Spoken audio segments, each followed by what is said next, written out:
నమస్కారం. ఆర్వీఆర్ టీవీకి స్వాగతం. చీకటి పాలన నుంచి ప్రజాపాలనలో అడుగు పెట్టామన్నారు ఏపీ ముఖ్యమంత్రి నారా చంద్రబాబు నాయుడు. నాడు అధికారం చేపట్టే నాటికి విజయాన్ని చూసి మురిసిపోలేదు, ముందున్న సమస్యలను చూసి బెదిరిపోలేదన్నారాయన.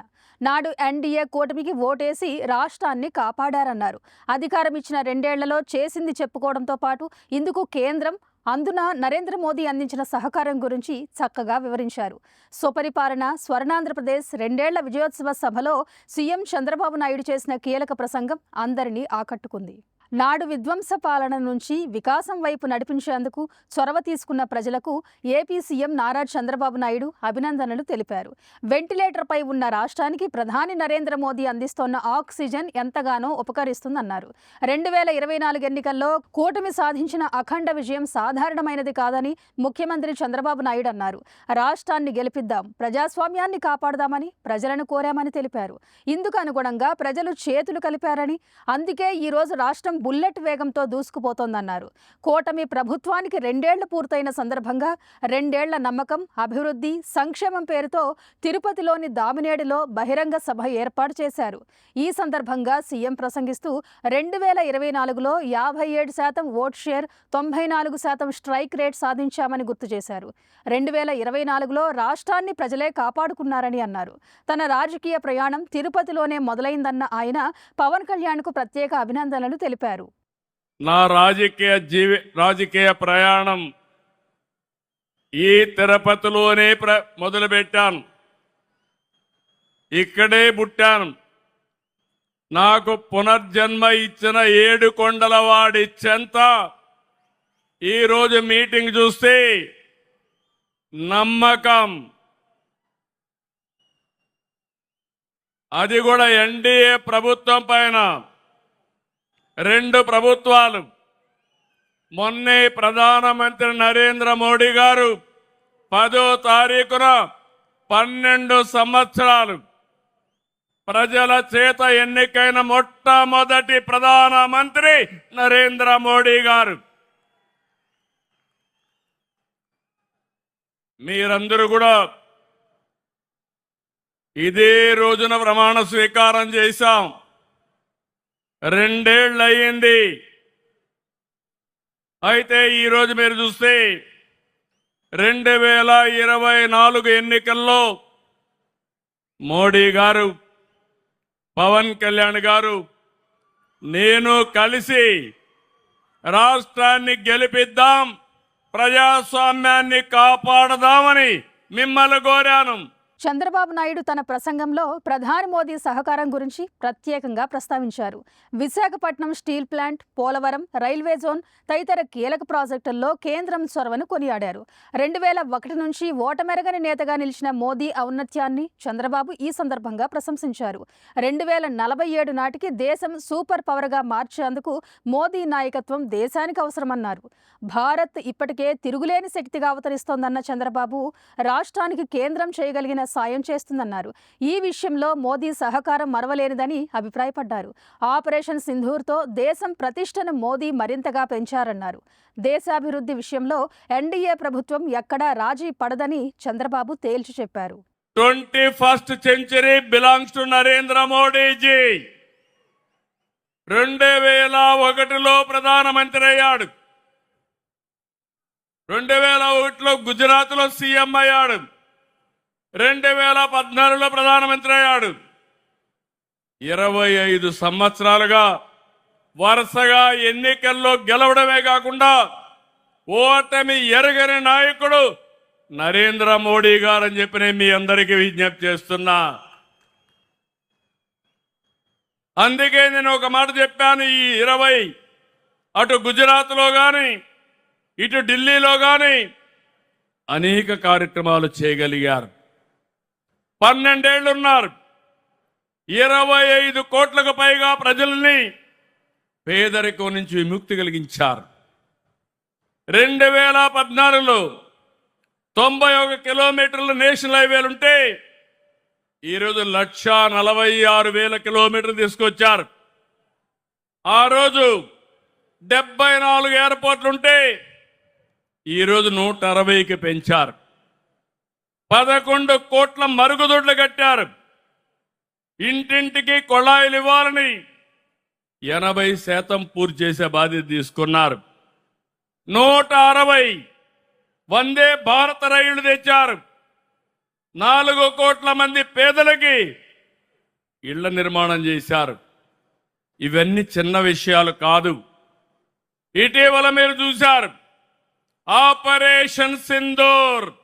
కబద్దార్ ఎవరైనా మా జోలుకొస్తే ఏం చేస్తావో చేసి చూపించిన ఘనత నరేంద్ర మోడీ గారిది. ఆదాయం పెంచుకునే సామర్థ్యం లేని వారికి సంక్షేమం అందించే అధికారం లేదన్నారు సీఎం చంద్రబాబు నాయుడు. 3 రాజధానుల పేరిట రాష్ట్రాన్ని సర్వనాశనం చేశారన్న ఆయన వైసీపీ పాలన మొత్తం విధ్వంసపూరితమని సీఎం విమర్శించారు. ప్రజా వేదిక కూల్చివేతతో జగన్ అరాచక పాలన మొదలైందని గుర్తు చేసిన చంద్రబాబు కేంద్ర పథకాలు, సాగునీటి ప్రాజెక్టులను పక్కన పడేశారని మండిపడ్డారు. అప్పులు, అరాచకాలు, ఆర్థిక విధ్వంసం తప్ప జగన్ చేసిందేమీ లేదని విమర్శించారు. అన్ని వ్యవస్థలను నిర్వీర్యం చేశారన్నారు. కేసులు, జైళ్లతో చీకటి పాలన సాగించారని దుయ్యబట్టారు. అలాంటి దశలో 4వ సీఎంగా బాధ్యతలు స్వీకరించినట్టు తెలిపారు. ఏపీలో చీకటి పాలన పోయి ప్రజాపాలన వచ్చిందన్నారు. పోయిన సంవత్సరం అప్పుడు ప్రభుత్వం 3 రాజధానుల పేరుతో 3 ముక్కలాటాడి ప్రజల్లో చిచ్చు పెట్టే ప్రయత్నం చేశారు. ఈరోజు గర్వంగా చెప్తున్నా, 3 రాజధానులు కాదు, 3 ప్రాంతాలని విశాఖపట్నం, అమరావతి, తిరుపతి కేంద్రంగా అన్ని జిల్లాలు అభివృద్ధి చేసే బాధ్యత ఈ ఎన్డీఏ ప్రభుత్వానిది. అన్ని నియోజకవర్గాలు చేస్తాం. 175 ఎంఎస్ఎంఈ పార్కులు పెట్టాం. ఇంకొక పక్క పెట్టుబడులకు ప్రాధాన్యత ఇచ్చాం.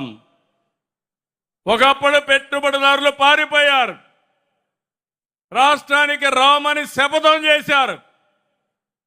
మళ్ళా నమ్మకాన్ని కల్పించాం.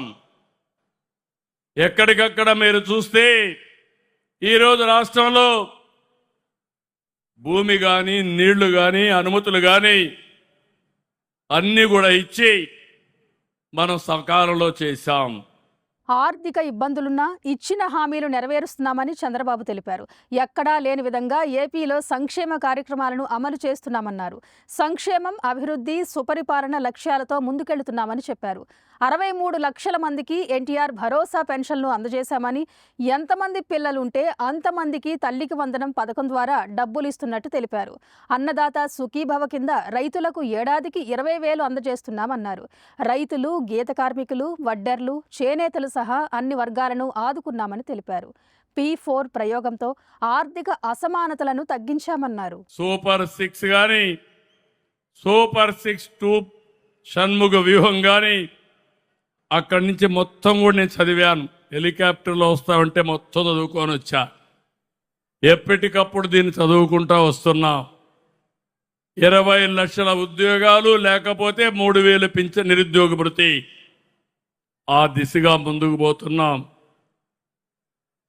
ప్రతి ఒక్కరికి 15,000 రూపాయలు తల్లికి వందనం అందరికీ ఇస్తున్నాం.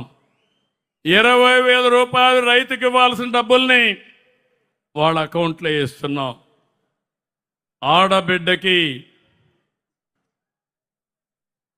ఆడబిడ్డ నిధి చెప్పాం. ఆర్థిక ఇబ్బందులు ఉన్నాయి, దాన్ని కూడా నేను ఒప్పుకుంటున్నాను. అందుకే P4 తీసుకొచ్చాం, ఇంకా అనేక కార్యక్రమాలు తీసుకొచ్చాం. భవిష్యత్తులో ఏమేమి చేయగలుగుతామో సంక్షేమం, అభివృద్ధి, సస్టైనబిలిటీ 3 కలిపి ముందుకు తీసుకెళ్తాం. 3 గ్యాస్ చెప్పాం, ఉచిత బస్సు చెప్పాం, ఇంటింటికి కొళ్ళాయి చెప్తే దాన్ని కూడా ఇచ్చే కార్యక్రమానికి మొత్తం దాన్ని విధ్వంసం చేసిన తర్వాత ప్రధానమంత్రి గారిని మెప్పించి ఒప్పించి మొన్నే కేబినెట్లో అది కూడా ఇచ్చే పరిస్థితికి వచ్చారు. పుట్టపర్తిలో 5వ తరం ఫైటర్ జెట్ తయారు కాబోతుందన్నారు చంద్రబాబు. తిరుపతిలో బుల్లెట్ ఫ్యాక్టరీ వస్తోందని, రాయలసీమ ఇప్పుడు బంగారు సీమ కాబోతుందన్నారు.